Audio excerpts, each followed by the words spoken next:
in this lecture, we're going to show how we can create chamfer dimensions. So here, as you can see here, we have a chamfer, and now we want to put some dimension here. So let's go here to the smart dimension. Let's click on this arrow, and here we have chamfer dimension. Now nothing happens, and now we have to choose two lines. For example, if we choose this line here and this line here, we got this, and this is not what we want. So let's escape. Let's go again to chamfer dimension. Now if we click on this line here and this line, angular line, we got this result, and this is also not what we want.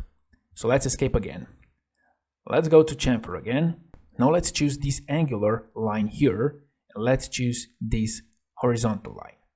And now we got something like this, and this is what we want. Or there is a second way how we can do this. Let's escape. Let's delete this. Let's go here again to chamfer dimension. So let's click on the angular dimension, and now let's click on this vertical dimension, and we got the same result.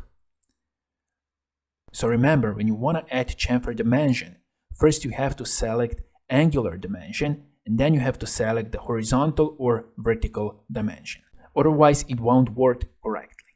And now here we have 2 multiplied by 45. We can click on this one, and we can change the order. We can go here with like this, 45 degrees multiplied by 2.